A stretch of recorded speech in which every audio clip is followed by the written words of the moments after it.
CISPA is back and trying to pass a few Facebook suggestions, Twitter with two-factor authentication, and an update from the ITU. All that and more this time on Threat Wire.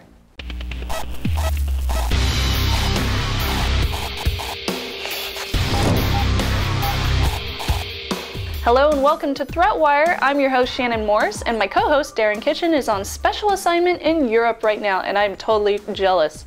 Now this is your summary of what's threatening security, privacy, and the internet freedom. And we'll begin with CISPA. Now, do you guys remember SOPA, PIPA, and CISPA from last year? 3 bills that could have been passed to change the internet privacy forever, but sparked so much outrage that nothing really ever happened? Well, CISPA, which is the Cyber Intelligence Sharing Protection Act, is back. Yes, it is. It's a bill that lets private companies share information about cyber threats, potential hacks, source codes, ones and zeros, you name it, with the Department of Homeland Security.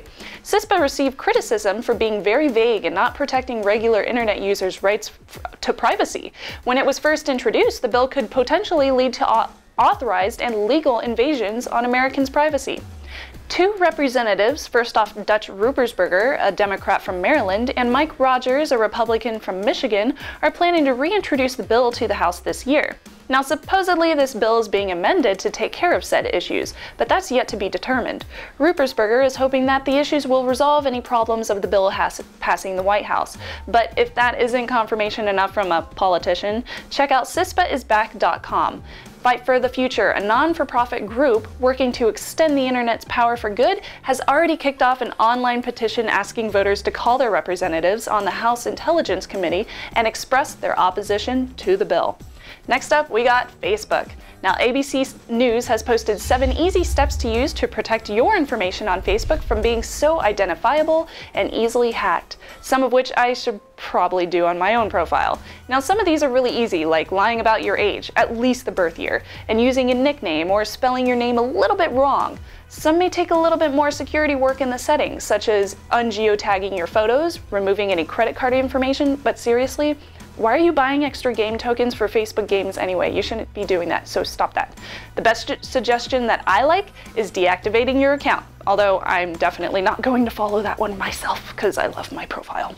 Now, days after Twitter was hacked and some information was stolen, they are now trying to increase security by adding a new job listing for a product security software engineer, possibly for two-factor authentication. Now, two-factor authentication is when a website asks for more than one identifying piece of information, such as a password and a PIN code sent to your phone. This can help protect from breaches where the password may be stolen. They may get your password, but they don't have your PIN code or your fingerprint. This is currently implemented on Google accounts if you want it, and I will happily add it to my Twitter account when it's available, so get on it, Twitter. And now, Darren Kitchen is reporting from Dublin this week. So Darren, what's happening and what is the latest in the ITU? Thank you, Shannon. I am continuing to follow the developments of the Worldwide Telecommunications Policy Forum that just concluded its IEG meetings, or Independent Experts Group meetings, in Geneva last week. And the conclusions of those meetings, the reports for the Secretary General, have just come out on the ITU website. And I thought that I would give you some insight into just what comes out of 3 days of the multi-stakeholder model of nation states as well as civil society and private companies coming together to basically write a report that will be given to the Secretary General, which he may or may not use as the agenda for the following meeting in May, where non-binding resolution will be written. So this is just one excerpt of this opinion is actually on the multi-stakeholder framework for internet governance, and there was a few interesting quotes in this document that I'll go ahead and pass along. Basically, they're recalling that management of the internet encompasses both technical and public policy issues and should involve all stakeholders and relevant intergovernmental and international organizations.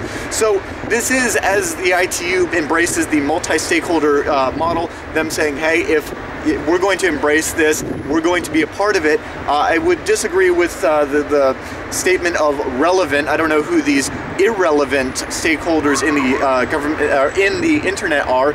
I will say just anecdotally that when this topic came up, Iran was the first to point out that if we open the door, and when I say we, if the ITU keeps opening the doors as they did with the IAG and let private sector and let anyone register on the website and become a member and join and participate in these, how will anything get done because there's too many people? And so it's an interesting insight into how government opinion works, this of course being an opinion document.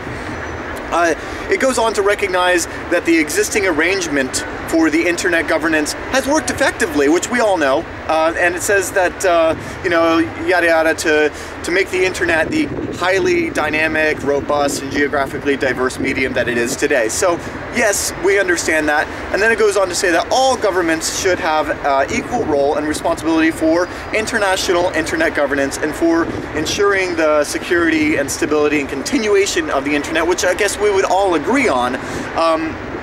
It goes on to say that that the government would not be interested in the day-to-day technical operations and matters that do not impact international public policy. So that's basically what they're interested in. It goes on to cite, say, the United Nations General Assembly, which stresses the need for the enhanced participation of all developing countries in internet governance forums. So really, it's a lot about, we don't think about this as much as Americans or in developed nations, as how much internet access impacts nations where this could really bring a lot of prosper. Then there's a bit in here about recognizing the sovereign right of states in the field of internet-related public policy. Of course, mind you, it is their right and they do what they want within their borders. Now it continues that it is the view of the ITU that they are uniquely qualified to be to provide member states with a forum and the adequate support to go ahead and discuss these matters, to implement national public policy, the kinds of national public policy we've seen in places like Egypt and places like China, and to establish those policies and meet public requirements with respect to internet access and use. Internet access is a very important thing, especially among developing nations. And then there's a part in here that's actually in square brackets, and these square brackets are basically opinions that are not decided on, that are not the consensus of the group. In fact, the majority of the 3 days in this IEG meeting with all of these nations and private sector and civil society is to come to a consensus so that the Secretary General, when putting together an agenda for the next WTPF meeting in May, will have a clear idea of how everyone feels. Of course, there's never going to be consensus among the room, so sometimes these brackets here do exist. This one goes on to explain how the ITU should ensure that parties continue to have an active role in internet governance. And then finally, it invites member states to cooperate in organizing and implementing, get this, their own national models of internet governance. So, one world, one internet, and lots of different national models for internet governance. So I will of course be continuing to stay on top of this as the WTPF and other internet governance continues, as the ITU makes a play for this. And with all of that, I will continue hacking through the bitter cold Europe and I guess hackacrosseurope.com for all of the latest on the meetups throughout. And with all of that, I hand it back to you in studio, Shannon. Thank you. Thank you so much, Darren. Now our inquiry this week is all about CISPA. If this bill does continue through legislation, and let's hope it doesn't, what needs to change to provide privacy for Americans, but also allow our government information about breaches? Let us know in the comments below. Now remember, you guys can find all the ways to subscribe over at threatwire.org and get involved in our Google Plus community. It's really, really great. It's very, very involved. That's where you can find all the conversations that continue all week, because we can't do everything in 6 to 9 minutes. Now with all that, I'm Shannon Morris, in for Darren Kitchen. We'll see you on the internet.